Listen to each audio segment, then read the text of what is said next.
Amigos, bienvenidos a un nuevo episodio de Podcast Ecuador, porque esta vez estaremos hablando de algunos temas interesantes sobre la infodemia, toda esta cantidad de información que ahora recibimos con las nuevas tecnologías, inmediata, veraz, sí, pero también entender qué de ahí es cierto y qué no.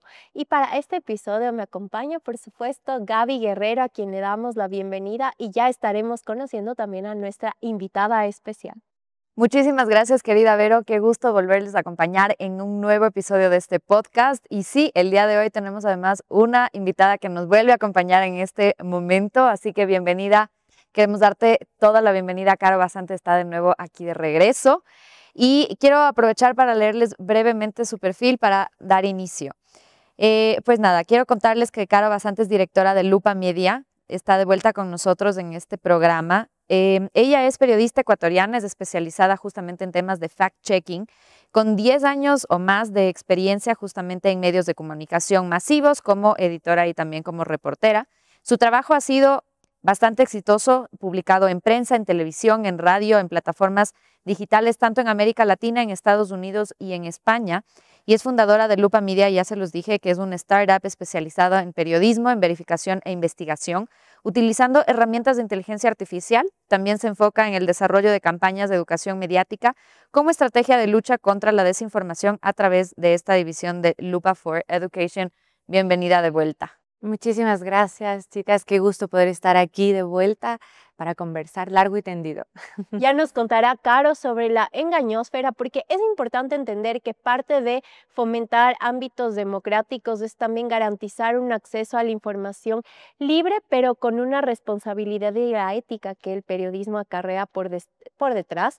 Y justo en este avance tan veloz de las nuevas tecnologías, de cómo se va filtrando información día a día, de cómo los ciudadanos generamos contenidos también, consumimos una alta cantidad de contenidos, pero ¿hasta qué punto recae también en el rol de la ciudadanía esta responsabilidad de entender qué estamos consumiendo y validar que lo que estamos leyendo en redes sociales es real o no? Y sobre esto también ser responsables de no seguir como viralizando este contenido falso que a la final altera muchas veces como estos panoramas y sobre todo cómo esto puede influir también en decisiones en el espectro político. Y sobre eso yo quisiera también puntualizar un dato clave, y es que de acuerdo a un estudio que saca el MIT en 2018, nos habla de que las noticias falsas muchas veces se viralizan en un 70% más rápido que el contenido real. Es decir, revertir un contenido falso resulta mucho más complejo que posicionar algo que sí lo es. Y en ese sentido, ya para arrancar, Caro, justamente hace un tiempo tú lanzaste junto a Andrés Jaramillo y Alfredo Velasco una publicación que se llama La Engañósfera, que es entender cuán veraz fue el contenido que salió en estas últimas campañas nacionales en Ecuador, ¿verdad? Y también cómo esta desinformación sí tuvo un peso importante dentro de esta última contienda. Quiero que nos cuentes un poco más sobre esta publicación en general. Bueno, la verdad es que yo creo que este libro, que en realidad nosotros lo vemos como y esperamos que sea un insumo académico para que se plantee o sea un punto o algún recurso para el estudio de la desinformación en Ecuador específicamente, nace como una necesidad, ¿no? Lo que ocurrió en Ecuador, y lo decimos, es un caso de estudio. Lo que ocurrió en las elecciones de 2025 no se ha registrado, al menos hasta este momento, en ningún otro país antes. ¿A qué me refiero? Específicamente al uso sistemático de inteligencia artificial en la desinformación. ¿Por qué? Si nosotros veíamos 2024, que fue el año en el que todo el mundo estaba así súper pendiente, porque se registra que es el año en el que el mayor número de personas en el mundo acudió a las urnas, y todo el mundo estaba preocupado por cómo iba a ser el rol de la inteligencia, cuál iba a ser el rol de la inteligencia artificial y su influencia, y los números son marginales, ¿no? La desinformación que circuló durante estos 2024 periodos electorales en general, todavía seguía usando recursos, ¿no? Como la manipulación digital, que es uno de los herramientas que más se utiliza en el ámbito de desinformación, pero los deepfakes como tal todavía seguían siendo marginales, ¿no? El Observatorio Europeo de Desinformación menciona que en su monitoreo registra alrededor del 5% de IA dentro de contenidos desinformativos en Europa para las últimas elecciones europeas. ¿Qué pasa en Ecuador? Estamos en 2025 y arrancamos primero con un cambio de políticas dentro de las plataformas digitales en el tema de moderación de contenido, y es por eso que vemos por primera vez cómo se registra pauta publicitaria en plataformas como Google y Meta de desinformación, que nunca se dio de baja porque alguien pagó para que esté ahí, a pesar de que había verificación, a pesar de que se sabía que era deepfakes, pero seguía ahí. Esto tiene que ver con el tema de las políticas internas. ¿Y esta pauta provenía de ambos candidatos o como de actores externos? Mira, Para entender. realmente es uno de los desafíos más grandes de los verificadores, es poder rastrear el origen de las campañas no del origen de la desinformación, sino de las campañas, de cómo se configuran, ¿no? Nosotros identificamos y en Engañósfera Electoral, así como los informes que ha entregado Lupa Media, tanto a nuestra audiencia como a las misiones de observación electoral, nosotros identificamos actores externos, empresas que estaban en Estados Unidos, por ejemplo,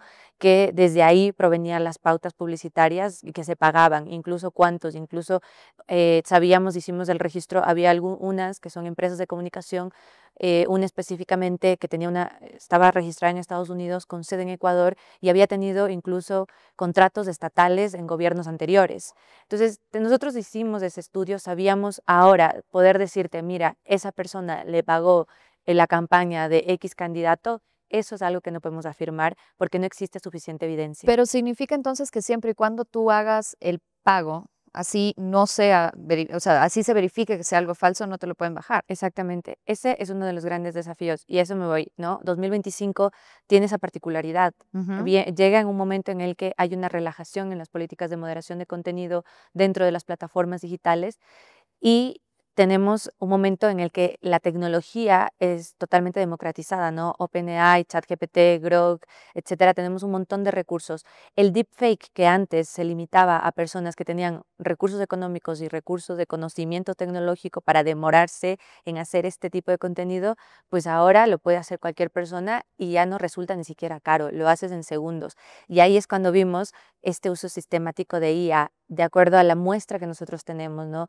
De acuerdo con la información que nosotros manejamos, que efectivamente lo que verificó Lupa Media no es el total de la desinformación, pero de nuestros datos, el contenido con IA manipulado o generado fue de alrededor del 20% de toda la desinformación viral que nosotros identificamos. O sea, 1 de cada 5 piezas de desinformación viral contenía algún tipo de manipulación con inteligencia artificial o era creado con inteligencia artificial. Ahora, bueno, para puntualizar a la audiencia, el deepfake es la alteración audiovisual, es decir, un video montado. No, el deepfake va más allá del video y del audio incluso, porque puedes hacer deepfakes de audio, pero son hiperrealistas que ponen a una persona a decir algo que nunca dijo y movimientos que nunca hizo, ¿no? Esto lo vimos en varias estrategias que apuntaban a las 2 candidaturas principales desde el principio de la primera vuelta, ¿no? Tanto para Luisa González como para Daniel Noboa. O sea, que es tan real el diseño con esta tecnología que es básicamente tú crees que es de esta persona. Y algo que pasó mucho y que pude percibir es que había este tipo de montajes incluso con logotipos de medios de comunicación donde tú asumías que era un contenido oficial. Sí, de hecho, la usurpación de la identidad de medios de comunicaciones fue una de las estrategias que más se utilizaron dentro de la desinformación electoral en este periodo.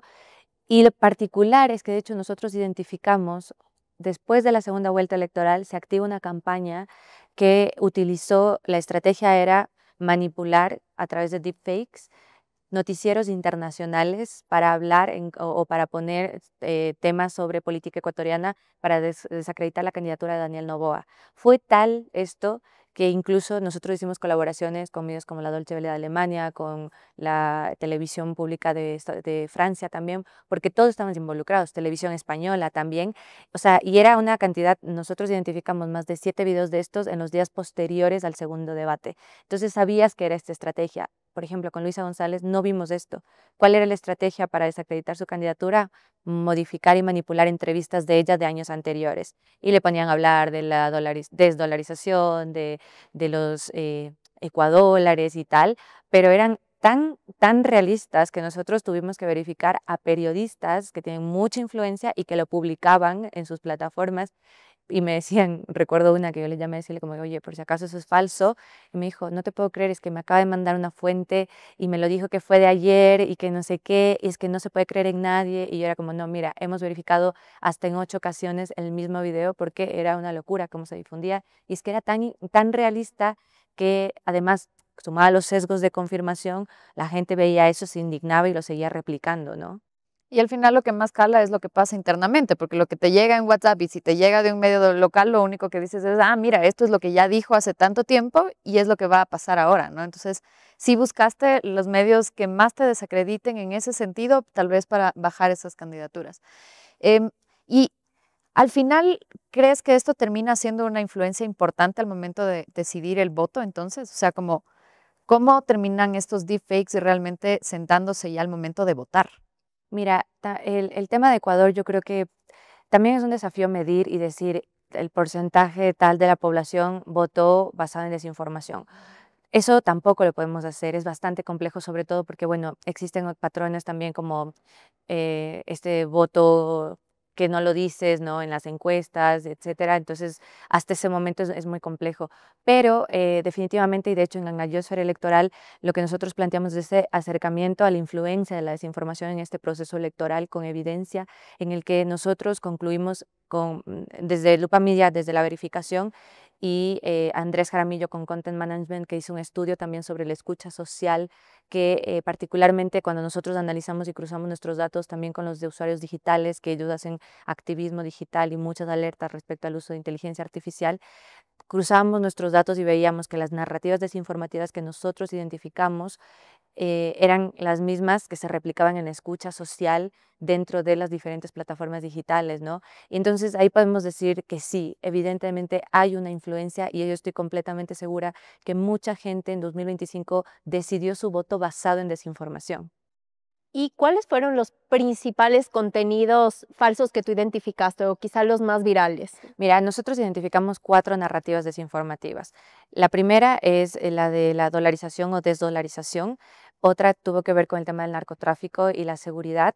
Una tercera fue respecto, Perdón, la del narcotráfico ¿influye en qué sentido? ¿O cuál era la noticia por como ejemplo, tal? todas estas, las 4 narrativas están relacionadas a ambas candidaturas, ¿no? Por ejemplo, en el narcotráfico, sobre las supuestos vínculos de exportación en las cajas de banano relacionadas con el presidente Noboa, o los vínculos de la candidata Luisa González con personas criminales, con muchos candidatos incluso que se mencionaba y se ponían fotos, etcétera. Entonces siempre había como estos 2 componentes, ¿no? Eso fue también particular porque no hubo una narrativa que solo sea de uno de los candidatos. Incluso el tema de la dolarización y desdolarización, que por lo general se vincula siempre al tema del correísmo, porque no es una narrativa nueva, pero también veíamos cómo se usaba esta misma narrativa diciendo que lo va a hacer ADN también, ¿no? Que en sus leyes la han mandado, etcétera. Otra fue tema de los migrantes, ¿no? Esto fue sobre todo con migrantes venezolanos, que se decía que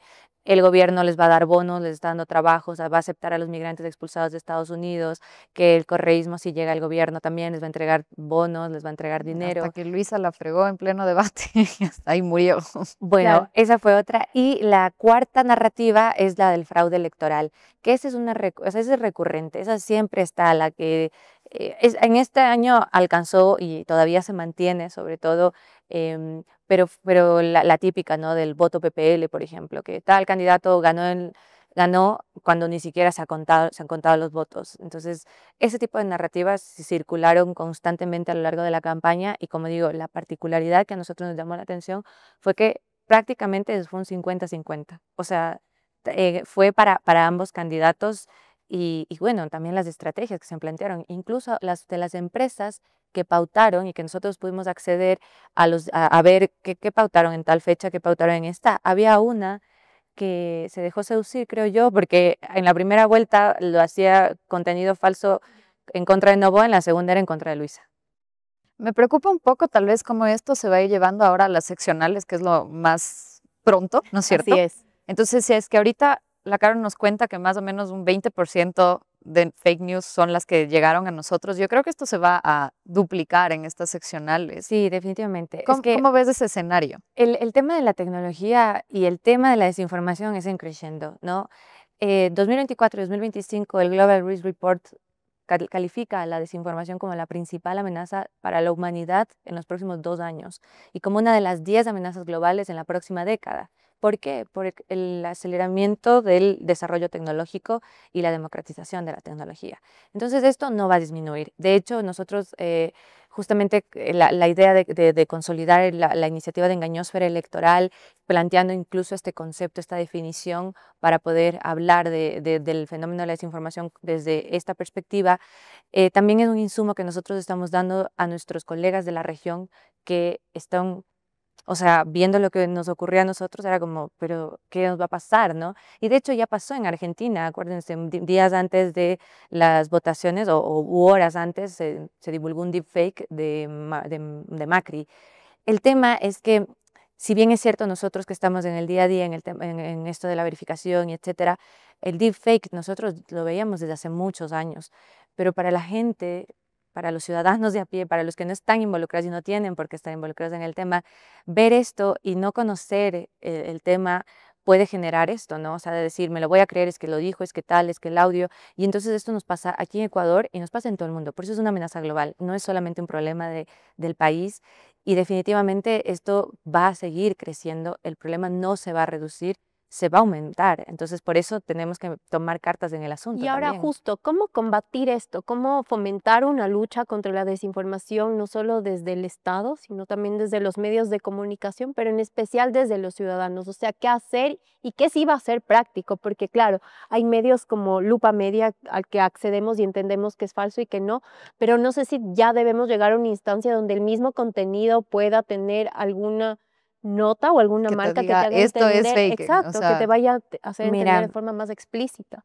lo que pasa es que es bien complejo el tema, porque si hablamos de una reglamentación, de una legislación, ¿qué pasa si Ecuador, no tengo mucha fe en la Asamblea, pero digamos, la Asamblea empieza a tratar una norma sobre el tema de desinformación y tal? Vamos a entrar en el debate sobre censura, libertad de expresión, etcétera. Pero así aprueben la norma más increíble, es que no tiene influencia en las redes sociales, porque quienes tienen la sartén por el mango son las plataformas digitales, o sea, es Meta, es Google, son los dueños de estas grandes plataformas, desde Elon Musk en Twitter, X, TikTok. Entonces, el problema es que más allá de hablar nosotros desde la organización, no, no descartamos que se deba hablar de una norma o de normativas legales, no promovemos esa idea tampoco, porque para nosotros la clave es la educación. O sea, como ciudadanos abordar este ámbito, sí hablar de políticas públicas, de temas educativos en ese sentido,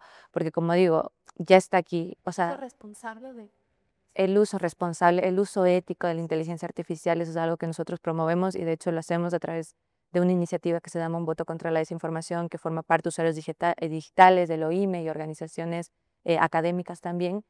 Entonces, para mí la clave es esa. Primero, entender el fenómeno de la desinformación, ¿no? O sea, si yo no estoy consciente de que algo me afecta y cómo, no me interesa. Pero cuando yo me doy cuenta que ahorita hablamos de desinformación electoral, pero si hablamos de desinformación en ámbito de salud, lo que ocurrió en el COVID, hubo gente que murió por la desinformación que se propagó de la enfermedad y otra que también murió por la enfermedad. Entonces, ahí tenemos dos aspectos, ¿no? Si hablamos, por ejemplo, en temas de desinformación económica, justamente, el otro día recibíamos un mensaje de una señora que decía, me llegó un video de que el gobierno está ofreciendo empleos, yo di mis datos y luego me llegó su verificación.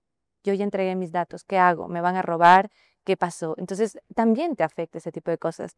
Como ciudadanos tenemos que estar conscientes de eso y luego empezar a asumir una responsabilidad que tú dices, o sea, no es una responsabilidad del periodista solamente, ni del Estado tampoco, sino es de todos.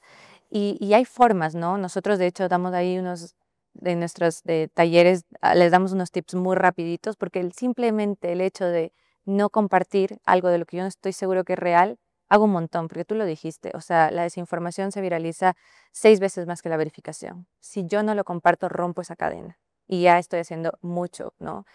Si hay etiquetas o así dentro del contenido, por ejemplo, ahora se habla mucho de transparentar el uso de IA poniendo y han habilitado eso dentro de las plataformas. Pero las notas de la comunidad también son muy sesgadas. No sé si ustedes lo han visto, esto se practica ya en X, se va a hacer lo mismo en Meta. Es, es muy complejo porque por más que tú tengas ahí el contenido, estamos hablando de la gente igual se va a pelear, ¿no? Te va a decir, no, es que esto no es así, es que tal. Entonces, por más que tú le muestres la evidencia, yo voy a creer lo que yo quiera creer. Entonces, por eso tengo que educarme en pensamiento crítico, activarlo, entender mis sesgos y empezar a estar consciente del mundo en el que yo estoy viviendo ahora. Ya no es lo mismo que hace 20 años. Estamos hablando de la época de la posverdad, en donde la realidad no está construida con base en datos verificados o hechos comprobables, sino en prejuicios y emociones. Y eso es complejo, ¿no? Y creo que va por ahí un poco el tema de la manipulación emocional al ciudadano común y corriente, porque, a ver, si es que como ciudadanos vamos desinformados a votar, más ahora que tenemos esta herramienta de desinformación que ya te cambia el espectro, ¿no es cierto? Pero, por ejemplo, llegas a una noticia, vamos a meter el tema seguridad ahí. Obviamente puede haber una manipulación en términos de seguridad si es que yo utilizo eso, por ejemplo, para decir, miren lo que está pasando en las calles, puede ser algo que no es cierto.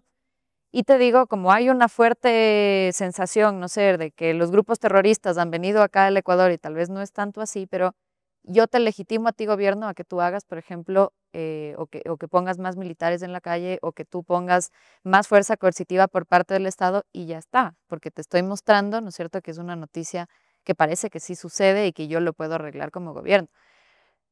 Tendería esto tal vez a apuntarle más a estos gobiernos autoritarios, no digo necesariamente en el Ecuador, digo en general en el mundo, a darte la legitimidad que tú necesitas como gobierno para quedarte dentro de ese espacio. Es que la desinformación es una estrategia política, es una estrategia de guerra incluso.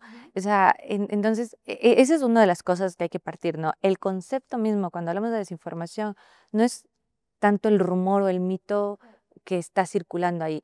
Cuando hablamos de desinformación tenemos que entender que es de la difusión de contenido falso, pero intencionalmente. Ya toda una estructura y una industria Exactamente, detrás con de el eso. objetivo de engañar, ¿no? Y de hecho, dentro de Engañósfera Electoral nosotros planteamos también esta industria de la desinformación que incluso es millonaria. O sea, alguien se está llenando y se llenó los bolsillos aquí en Ecuador, en la campaña electoral, con dinero creando desinformación, creando estas estrategias informativas. Las campañas electorales y políticas tienen el lado B, ¿no? Y se habla de eso, se habla muchísimo. De hecho, nosotros hemos estado también con organizaciones sociales y cuando nos hablamos de esto, somos muy transparentes también. Nosotros promovemos el hecho de, por ejemplo, qué fuentes pueden recurrir, cómo pueden construir narrativas con base en datos verificados. Y hemos recibido ese feedback, ¿no? De cómo usan ellos las estrategias de campaña en ese sentido. Pero nosotros apelamos a que se pueda entender que ya no se vale todo. O sea, es que no es lo mismo hacer política hoy, ahorita, que hace 5 años, ¿no? Y el daño que se hace para encasillar una narrativa o una afirmación engañosa por un discurso político para desacreditar al otro, es que hay un daño en la sociedad. Y yo creo que ese es el principal problema, ¿no? El que los mismos políticos, porque estoy segura que usan estas estrategias y lo han hecho. Nosotros hemos visto y hemos verificado información económica que promueve el gobierno, ¿no? Como se ha recuperado la economía de Ecuador utilizando datos del Banco Central, pero cuando escarbamos un poquito en la misma información, vemos que no es como nos pintan. Pero ¿qué pasa? Ese engaño que se hace es no estar conscientes de la realidad en la que nosotros ahora vivimos, el momento histórico que vivimos y de que estamos hablando de que las nuevas formas de comunicarnos implica el saber que lidiamos frente a la principal amenaza global.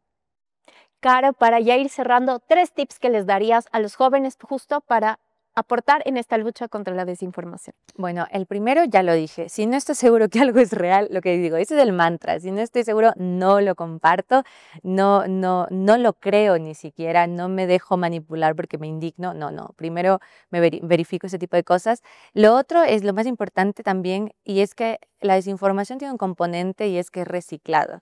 Y vemos como mucho contenido de años anteriores se publica como que si fuera actual. Entonces, fijarse en las fechas es un dato, es un recurso muy sencillito, pero que nos puede servir un montón, así como también fijarse en las URL de dónde se publica o de dónde sale. Y si es un contenido como solamente una imagen o un video también, fijarnos en detalles, ¿no? Ahora podemos tener el tiempo, si veo que lo publica Diario X, pues me voy a Diario X a ver si es que realmente lo ha hecho, porque como vemos, la usurpación es una de las estrategias que más se ocupan y sobre todo aquí en Ecuador, en donde todavía hay una legitimidad muy grande de los medios tradicionales y que la gente cree y cuando se quiere informar acude a estos espacios, entonces ir a ver también lo que ellos han publicado, a ver si es que es o no, es uno de los elementos. Y pues esos eran 3, pero te voy a dar un cuarto y es si la gente, nosotros en Lupa Media tenemos una plataforma de verificación a la carta en la que pueden llegar, si les llega a usted el mensaje por WhatsApp, usted lo reenvía a Lupa Media y nosotros lo verificamos. Les voy a dar el número de teléfono, no Por me favor. lo sé de memoria, pero se los voy a dar porque Dato curioso para cerrar, pero súper válido. miren, pueden, ustedes si lo escriben al 0962 39 64 25, ese es el WhatsApp de Lupa Media de verificación a la carta. La gente a veces nos envía 10 pedidos de verificación, hacemos esos 10 pedidos de verificación, no tiene ningún costo porque es parte de nuestro compromiso de servicio para y con el Ecuador. Muchísimas gracias, Caro. Amigos, no se pierdan este episodio. Pueden seguirnos en Spotify y en el canal de YouTube de CAS Ecuador. Así que despedimos a Caro Basante, directora de Lupa Media, un medio especializado en fact-checking. Muchas gracias.